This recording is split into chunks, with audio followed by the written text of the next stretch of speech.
So yun mga pre. So ito na yung ating ito na yung ating camera. So na-set up na natin. So ngayon i-check natin yung ating audio. So ito na. Hello mic test, hello mic test, hello mic test. Hello mic test. Yo, what's up mga par? Isang mapagpalang gabi at isang maulan na gabi. So shout out muna sa mga kaibigan natin diyan. Yung mga pre, pag-uusapan natin ngayon yung ipinadala sa akin ng aking kaibigan na Canon wireless phone. So, paano ba ito gamitin at paano ba ito i-set up? Bakit yung iba pa nagsi-set up daw nito hindi gumana? So, ito ngayon ang ating pag-usapan mga pre. Mamang sorbetero, tayo sumayaw. Kalembang mong hawak, muling ikaw ay batang buntis, sa'yo'y naghihintay. So, maraming salamat at napagbigyan ako kahit ba. Subscribe po natin. Jet Official. Jet Official. So, yun na nga mga pre, buksan na natin to. So, pag binuksan natin, so makikita natin mga pre, merong to. So, makikita natin na merong mic, to, mic.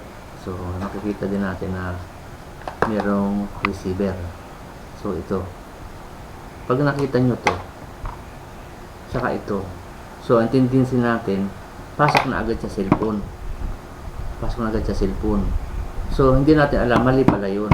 So, ngayon mga pre, maghapon ko na itong ginawa. Bali, magwa 1 day na, hindi ko pa rin mapagana. So, nung naisip ko na baka sira ito, na hindi na ito siya gagana. O baka nasira ko sa kakatitesting ko. So, ang akala ko nga noon mga pre, kinakargahan ito, yung pala hindi. So, yun mga pre, muli kong binalikan yung kanyang manual. So doon sa manual na yun, sa pinakang dulo, may nakita ko siyang note. So ito pala mga pre, bago gumana, kailangan mo munang pumunta ka ng setting ng cellphone mo. Then i-enable mo yung kanyang OTG. So nakalagay doon sa manual mga pre, lahat ng cellphone na Oppo, Reno o anumang cellphone. So, kailangan kung gagamitan mo nito, kailangan pumunta ka muna sa setting. I-set mo muna yung kanyang OTG para magkaroon siya ng power. So, ito naman mga pre, hindi pala ito, wala itong power. Sinubukan ko nga isaksak dito sa kanya kasi nakita ko na may saksakan. So, hindi pala, wala pala itong power. So, magpa-power pala dito, kukuha siya ng power dito sa cellphone nyo. Itong kanyang receiver. So, ito nga nakita ko, sabi ko nakita ko nga yun na merong kinarga ko, hindi pala. So, kailangan pala isasaksak mo muna sa dito yan sa inyong Oppo. Tapos pupunta kayo ng setting, hanapin yung OTG, i-enable niyo yung OTG. So, yun. So, ito naman mga pre, kung sakaling halimbawa nag-video conferencing or halimbawa sa mga student, halimbawa kayo ng online teaching nyo, online. So, nalubad niya yung cellphone nyo. So, alangan naman mga pre, tanggalin mo pa to. Tanggalin mo pa to. Saksak mo. Paano kung lubad? Wala na. So, kaya nga meron nito, kailangan nito, ay ibabypass nito yung, yung charger na papunta na agad siya dito sa kanyang cellphone. So, magkakarga na siya, na dito mo siya ilalagay. So, yun. So, yun mga pre, ang ko. Ang tagal ko nang ang tagal ko nang maghapon ko ang ginawa yun kahapon. So ito bali hindi na ito unboxing, bali review na lang natin to. Itong review na lang. Kasi nga maghapon ko itong ginawa na ako na-frustrate na nga ako dahil mga pre, maghapon ako hindi pa rin gumana. So ngayon binalikan ko ngayon yung yung sabi ko nga binalikan ko yung manual. So doon sa manual nakita ko pala meron nakalagay doon sa note na any cellphone, Oppo man or Reno man o ano man, so kailangan kung gagamitan mo nito ng wireless, Canon wireless, kailangan pasukin mo muna yung kanyang OTG para magkaroon siya ng power para gumana to. So yun. So sige, yung mga pre. So subukan natin ngayon. Pala talagang ngayon sa panahon natin na ito at sa time natin na to, lalong-lalo na sa katulad nito, lagi ng online, nag-online yung mga student, online teaching na sila. So, modular. So, kailangan nila ito ngayong gamit na gamit ito ngayon. Ngayon mga pre, so, subukan natin. So, ikabit na natin itong ating receiver. Tapos punta tayo ng setting. So, tingnan natin. Pre, punta na tayo, ikabitan natin itong ating itong ating receiver sa ating cellphone. So, pagkatapos niyan, yan, punta tayo ng setting. Hanapin natin yung setting ng cellphone. Then, hanapin natin dun yung OTG. So, yun, ito yung setting niya. Setting ng cellphone. Then, i-browse natin, hanapin natin yung accessibility and convenience. So, ito sa mga iba sa kanya, sa iba-ibang brand ng cellphone, iba-iba kasi 'yan. So, ito naman sa Oppo i5, dito tayo papasok sa accessibility and convenience. So, 'yan. So, 'yun mga par. Then, pag nakakapasok na tayo diyan, hanapin natin yung OTG. So, 'yan sa ilalim 'yun. Nakita natin yung OTG, enable natin yung OTG. So, 'yan. So, 'yun mga pre. Pag natin 'yan, i-escape na natin dahil na-open na. So, makikita natin na nakapula na. Yun nakakulay pula na yung kulay pula na yung receiver natin. So, ito naman mic natin. So, subukan natin i-on natin kasi meron naman siyang on dito. So, yun ito yung on button ng natin. So, yan. On natin. So, ang pag-on nito mga pre, long press lang. Ayan long press niyan. So, yun mga pre, nalaglag na. So, yun mga pre. So, nakita natin na yung ating cellphone ay nagkakulay green na. Yan yan. Nakakulay green na yung ating phone. Then, nakakulay green na rin yung ating receiver. So, meron din siyang ilaw ng receiver natin. So, yan. Ibig sabihin mga pre. So, okay na to. So, ngayon naman mga pre,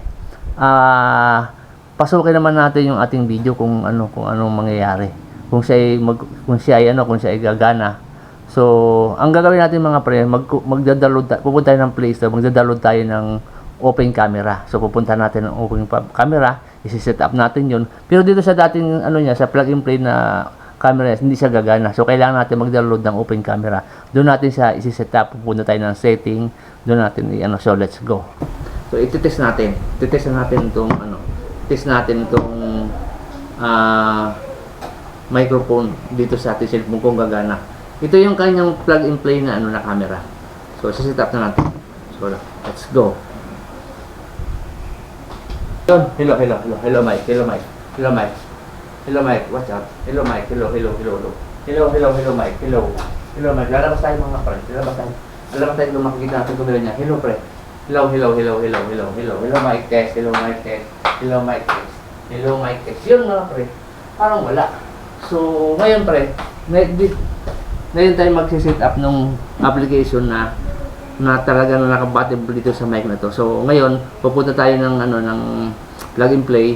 Download natin muna yung ating open camera. So, magda-download na tayo ng application na para dito sa ating mic na to. Dahil nandito, nakakunik na yung natin, yung receiver, naka-mic na tayo, pero hindi pa rin gumana. So, ngayon, mga pre, pupunta tayo ng Play Store. So, yan, magda-download tayo. Na-install na natin lahat, na-detect na yung ating phone sa external, lahat connected na.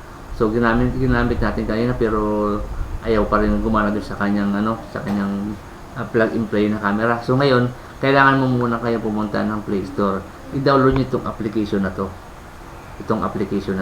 So, itong application na to, ito lang ang tamang at pinakamagandang application na capable dito sa ating microphone. So, kailangan pumunta kayo at ating i-download muna to. So, yun mga pre. So, yun.